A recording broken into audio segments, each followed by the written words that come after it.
a hablar con Daniel Restano, que es psicóloga especializada en psicología hospitalaria, docente en cuidados paliativos y actualmente también trabaja en CTI con pacientes COVID.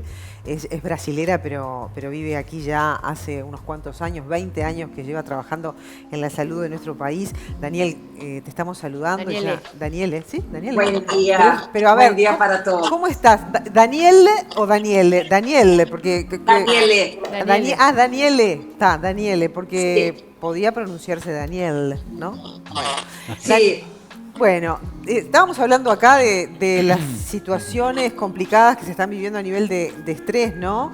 Y sobre todo cuando sí. hablamos de los familiares que están acompañando a distancia y no pueden ver a sus ser queridos, es decir, están esperando noticias pero sin el contacto necesario y natural en situaciones de salud tan dolorosas y complicadas, ¿no? Contanos, Daniele, específicamente, ¿cuál es el trabajo que ustedes están realizando en los CTI en ese sentido con los familiares, como contención?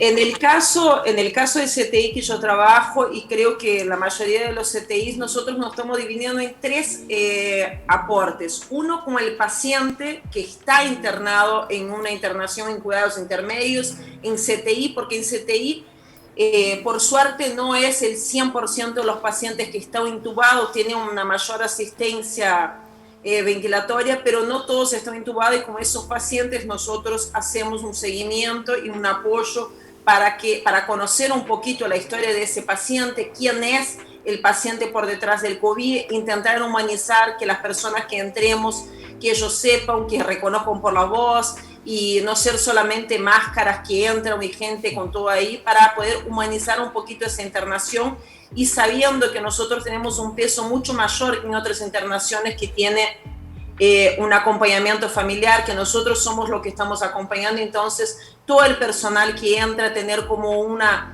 charla, como una palabra para dar para ese paciente, eso es una parte, además de toda la parte médica, y trabajar con las angustias y los miedos de los pacientes. Eso por la parte de los pacientes. Por la parte de los familiares, intentar dar un informe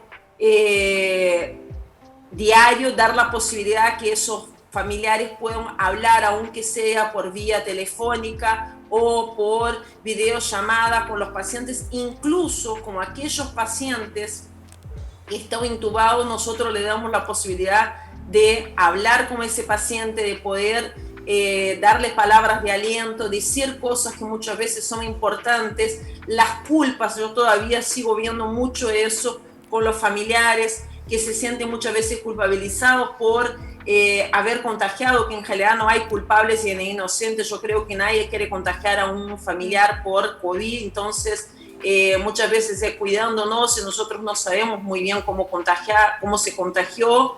Entonces, brindando ese apoyo, por otro lado también dando el apoyo para que pueda realizar las tareas de un duelo anticipado, que cuando nosotros sabemos que el paciente está en una situación bastante más crítica, nosotros como que vamos dando herramientas para que esa familia pueda estar un poco más presente y realizar algunos rituales, o sea, de anticipación, de poder ir despidiendo, de poder dejar como cierta tranquilidad, de hablar quién está bien, porque muchas veces en pacientes más jóvenes lo que nosotros vemos es que más que la preocupación por ellos, es la preocupación por los que están afuera. Entonces, bueno, brindar esa herramienta de poder hablar con los familiares, de poder dar ese espacio y hacer un seguimiento después que el paciente fallece, si es el caso del paciente, de dejar la puerta abierta para que esa familia pueda tener cierta contención.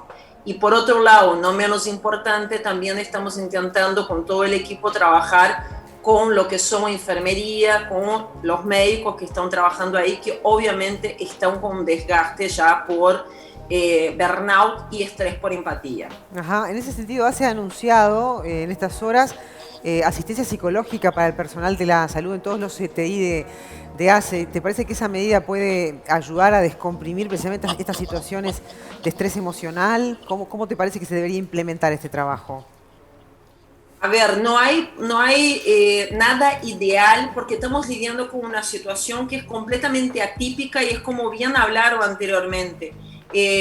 los médicos del CTI, el personal, están como relativamente acostumbrados a trabajar con situaciones críticas, con situaciones de muerte, pero nunca nos vimos una situación en donde en un turno, en un día pueden llegar a fallecer 4 o 5 pacientes, la emergencia.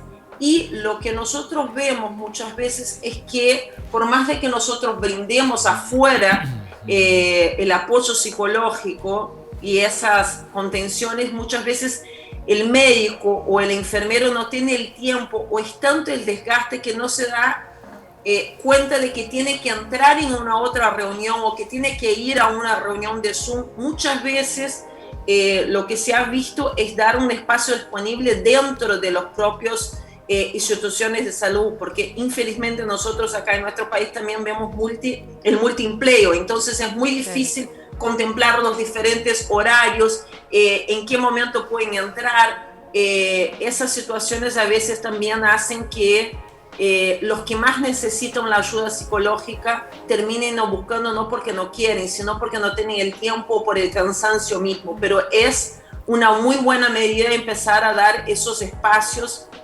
de apoyo psicológico para aquel personal que necesita. Daniele, ¿es un común denominador de todos los prestadores de salud tener este servicio o es de algunos? Porque sería muy importante que tantos públicos como privados tuvieran este servicio y accesible, porque a veces pasa que está el acompañamiento, pero no se les comunica a las familias, o la familia no sabe del funcionamiento y no lo solicita para el paciente.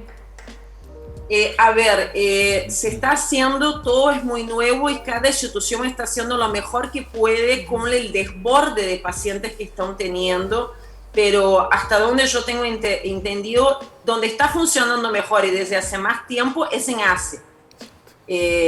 La parte psicológica, porque ahí tienen la cátedra de psicología médica que ya está como muy vinculada, todos los psicólogos que ya trabajan dentro de esas instituciones.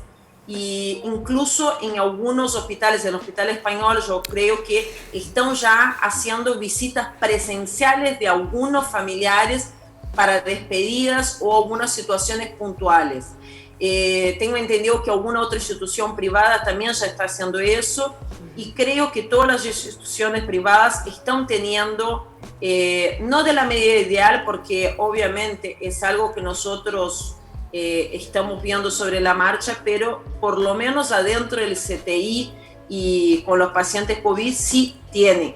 Lo que muchas veces es que las familias no saben de todo el equipo que está trabajando con su familiar que está ahí adentro. Eso sí pasa, una descomunicación de que las familias no saben de ese apoyo y de ese beneficio, pero sí el paciente está teniendo, y vamos viendo de a poco con cuáles familias se puede ir haciendo eso, porque no son todas las familias que lo requisitan y no son con todos, pero cuando no es el psicólogo que hace eso, muchas veces los propios enfermeros, cuando ven esa situación que están mucho tiempo con los pacientes, o cuando los médicos ven, también hacen ellos mismos las videollamadas con los familiares que Daniele, lo requisitan.